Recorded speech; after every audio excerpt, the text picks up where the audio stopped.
Halo semua, Assalamualaikum warahmatullahi wabarakatuh. Perkenalkan, nama saya Aprilia Devita Maharani dari Rombel 1 Angkatan 2020. Di sini untuk memenuhi tugas alat permainan edukatif, saya akan mendongeng cerita tentang Melati Wangi, si kembang desa pemalas. Sebelum itu, di sini saya akan memperkenalkan si Melati nih. Hayo, siapa yang penasaran? Halo semua. Di sini saya akan bercerita dengan boneka tangan yang sudah saya buat kemarin, yakni si Melati. Nah, untuk pertama-tama sebelum bercerita, yuk kenalin dulu yuk. Halo kakak-kakak semua. Halo semua. Nama aku Melati. Si kembang desa loh aku. Kakak-kakak ada yang sudah tahu aku belum ya? Belum tahu dong Melati, kan kamu baru kenalan. Oh iya lupa. Gimana sih kamu? Yuk kita langsung saja bercerita yuk. Udah ada yang penasaran belum? Pertama-tama diceritakan seorang kembang desa yang sangat cantik jelita. Ia berkulit putih, bersih, pokoknya kebanggaan desa tersebut. Suatu hari, di sebuah desa terkenal, hiduplah keluarga sederhana yang lumayan terpandang. Keluarga ini memiliki seorang gadis yang dikatakan sangat cantik atau primadona di desa tersebut. Gadis ini memiliki nama yakni Melati Wangi. Perawakannya sangat bagus dan memiliki kulit putih, bersih dan sangat mulus.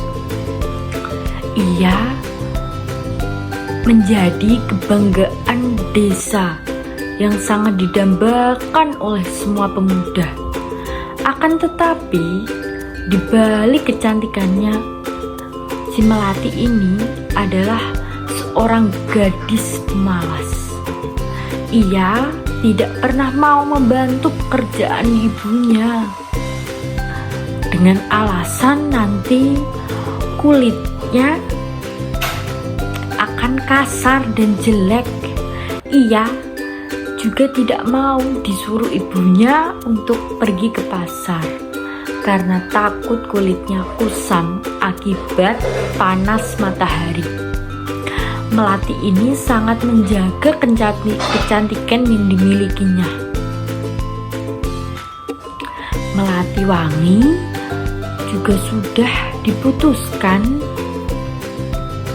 untuk menikahi seorang pangeran tanduk rusa.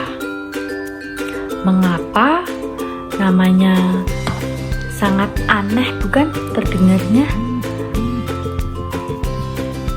Karena mengapa dipanggil pangeran tanduk rusa? Karena pangeran tersebut suka berburu. Setidaknya pangeran tersebut 1 minggu sekali ia berburu. Kemudian pada suatu sore hari, Melati ini sedang bermain-main di kebun yang sangat luas di dekat rumahnya. Ia sedang memperhatikan bunga-bunga. Tanpa ia sadari, ia berjalan tanpa melihat sekelilingnya. Kemudian setelah ia berjalan terlalu lama, ia tidak sadar bahwa ia sudah masuk ke dalam hutan. Ia kemudian takut, ia merasa takut, sangat ketakutan. Ia kemudian melihat ada kupu-kupu karena ia melihat kupu-kupu yang sangat cantik. Yang kupu-kupu tersebut memiliki warna biru cerah yang sangat cantik sekali, sehingga melati ini pun terpesona melihat kupu-kupu tersebut. Kemudian ia mengejar terus tanpa menghiraukan bahwa dia ini tadi sudah tersesat ke dalam hutan sebenarnya, tapi karena dia tidak pernah keluar rumah, dia tidak tahu bahwa dia ini sudah tersesat. Dia masuk ke dalam hutan. Melati yang jarang keluar rumah ini bahkan disuruh ke pasar pun ia tidak pernah mau. Ia berusaha sangat keras. Ia mencari jalan pulang. Berkali-kali ia tersandung oleh akar pohon karena gelapnya hutan. Tetapi ia terus berlari untuk mencari jalan keluar. Tolong, ini aku di mana? Ini aku di mana? Kemudian ia yang sangat kotor dan kumal karena ia berjalan cukup jauh dan lama karena ia tersesat dan jatuh berkali-kali. Kemudian setelah berjalan cukup lama, tolong, ini aku di mana ya? Tolong, ada yang bisa bantu aku di sini? Aku tidak tahu arah jalan pulang. Kemudian setelah berjalan cukup lama, ia menemukan sebuah pondok. Kemudian ia tidak berpikir panjang lagi. Ia akhirnya beristirahat di pondok tersebut karena semakin malam hutan semakin gelap. Ia tidak tahu lagi harus kemana dan meminta bantuan ke siapa lagi. Kemudian akhirnya ia bermalam di pondok tersebut. Setelah menunggu lama, akhirnya dengan wajah ketakutan karena ia tidak pernah keluar sama sekali, jadi dia tidak tahu harus bagaimana. Kemudian dengan melawan rasa takutnya, ia berhenti di pondok tersebut. Dia akhirnya tidur di pondok tersebut karena tidak tahu lagi harus meminta bantuan ke siapa. Kemudian keesokan harinya, ia bertemu dengan Pangeran Tanduk Rusa. Pangeran tersebut juga beristirahat di pondok yang sama. Kemudian tanpa berpikir panjang, melati ini menghampiri pangeran tersebut. Ia mendekatinya.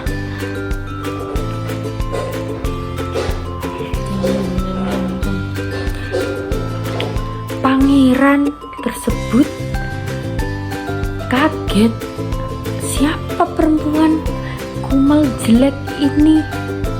Berani-beraninya sekali ia mendekati aku.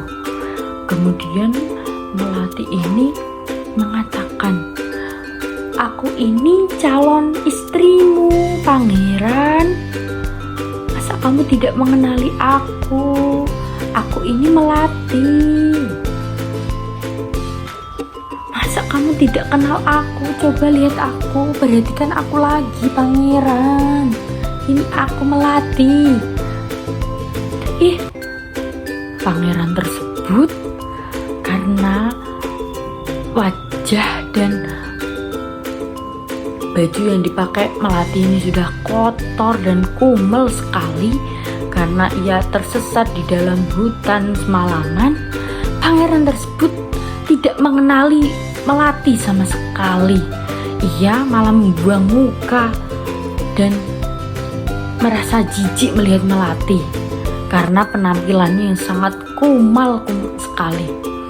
Kemudian Melati ini meminta tolong kepada pangeran untuk dibawa pulang, untuk dibawa ke istana, untuk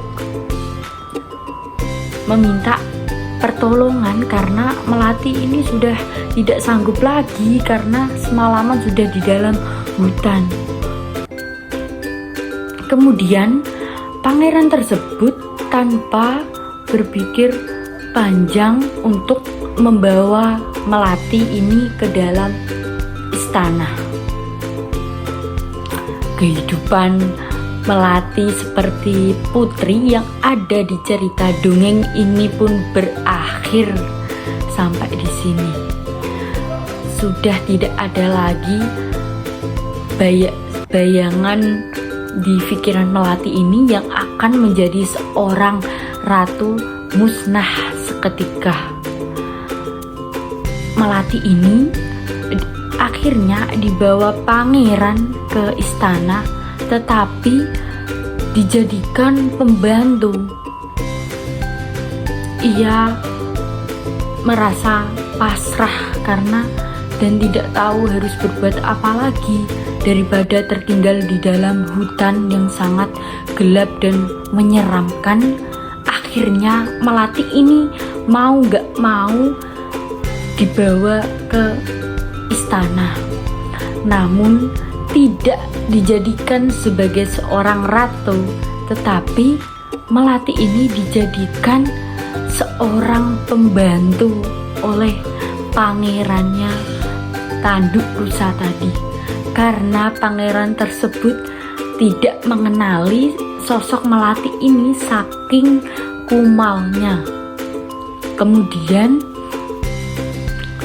setelah ia tidak memiliki dibawa ke istana, ia tidak memiliki mengumpulkan uang untuk dibawa pulang.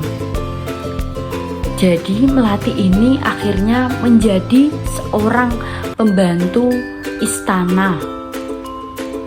Ia mengumpulkan setiap harinya mengumpulkan uang. Ia berusaha melakukan pekerjaan apapun yang disuruh oleh pangeran tanduk rusa itu agar ia pokoknya Melati ini harus mendapatkan uang bagaimanapun caranya, karena ia harus pulang ke rumahnya, tetapi ia tidak memiliki uang sama sekali dan ia tidak mengenal siapapun di sana. Kemudian karena ia ini tinggal di istana berbulan-bulan, akhirnya keluarganya pun mengira bahwa Melati ini sudah meninggal. Ia sudah tidak ada lagi di dunia karena sudah berbulan-bulan hilang. Keluarganya pun sudah mencari ke sana kemari, tapi tetap tidak ditemukan. Nah, setelah mengumpulkan uang tadi, Melati akhirnya pulang ke rumah. Melati dengan kepulangannya yang sudah berbulan-bulan ia tidak ada kabar, sudah berbulan-bulan ia tidak ada, setelah pergi ke hutan tersebut ia tidak ada kabar. Orang-orang rumahnya orang-orang sekitar, orang-orang desanya pun mengira bahwa Melati ini sudah meninggal, sudah tidak ada. Dengan kepulangannya di desa, setelah berbulan-bulan, semua orang di desa terkaget-kaget semua. Orang tuanya juga kaget karena berpikir Melati ini sudah tidak ada karena sudah berbulan-bulan lamanya hilang. Kemudian dengan melihat sosok Melati yang tiba-tiba datang ke rumah, orang tuanya pun menyambutnya dengan hangat dan air mata bahagia mengalir dari mata orang tuanya dan orang-orang di sekitarnya. Karena kaget Melati yang dulunya diidam-idamkan oleh semua orang desa yang menjadi primadona desa, tiba-tiba menghilang dan kemudian muncul lagi, kemudian datang lagi. Alangkah kagetnya keluarga Melati dengan kepulangannya. Mereka menyambut bahagia Melati, mereka memeluknya, mereka terkaget-kaget, kok ternyata Melati masih hidup, ternyata anakku ini masih hidup. Ya Allah, alhamdulillah. Kemudian Melati ini bersujud di depan orang tuanya karena yang dulunya ini Melati tidak mau disuruh untuk melakukan pekerjaan rumah apapun karena takut kulitnya rusak, takut wajahnya kusam kalau terkena sinar matahari. Nah, jadi Melati meminta maaf kepada orang tuanya. Ya sangat-sangat, Ibu, aku mohon maaf. Melati minta maaf, Ibu. Melati minta maaf. Melati sudah jahat selama ini. Melati sudah jahat sama Ibu. Melati tidak mau membantu Ibu melakukan pekerjaan rumah. Maafkan Melati, Ibu. Maafkan anakmu ini. Melati berjanji tidak akan membantu pekerjaan Ibu di rumah. Melati akan menjadi anak yang baik untuk Ibu. Maafkan Melati, Ibu. Maafkan Melati. Akhir dari dongeng Melati Wangi, kembang desa pemalas. Ia setelah kejadian tersebut, ia menjadi sosok wanita yang sangat rajin. Ia setiap hari membantu ibunya untuk membersihkan rumah, untuk membantu ibunya berbelanja ke pasar, dan dia tidak mengkhawatirkan lagi kecantikannya luntur karena ia sadar bahwa kecantikan itu tidak ada yang abadi. Ia sadar bahwa hal yang terpenting dan harus dilakukan adalah membantu orang tuanya, menjadi anak yang berbakti, menjadi anak yang nurut kepada orang tuanya. Nah, untuk adik-adik semua, pesan moral dari cerita Melati si Wangi, si kembang desa ini, kita jangan meniru ya adik-adik. Dari sikap Melati ini jangan meniru. Kita harus membantu orang tua kita di rumah, kita harus membantu pekerjaan ibu, kita harus menjadi anak yang rajin, tidak pemalas, dan kita tidak boleh sombong seperti Melati ini. Dia karena cantik, dia merasa cantik, paling paripurna, paling sempurna. Ia tidak mau kecantikannya luntur. Kita tidak boleh seperti itu ya. Kita harus tetap membantu orang tua bagaimanapun caranya. Nah, sekian sekian dongeng dari Melati Wangi, si kembang desa pemalas yang bisa kakak ceritakan. Semoga adik-adik semua bisa atau mengambil hikmah, atau yang menonton bisa mengambil hikmah dari cerita si Melati ini. Kita tidak boleh seperti Melati. Kalian jangan meniru aku ya, teman-teman semua. Nah, untuk itu sekian video cerita dongeng dari saya. Kurang lebihnya mohon maaf. Saya dan Melati undur diri ya. Ayo kita undur diri dulu yuk. Bye bye semuanya. Melati undur diri dulu ya. Jangan tiru sifat Melati yang takut kecantikannya luntur ya. Kita harus selalu membantu ibu kita. Kita harus membantu orang tua kita. Jangan malas seperti aku ya. Bye bye semuanya. Akhirnya perpisahan dari Melati sudah ya. Sekian video cerita dari saya. Kurang lebihnya mohon maaf. Wabillahi taufiq wal hidayah. Wassalamualaikum warahmatullahi wabarakatuh. Bye bye semua.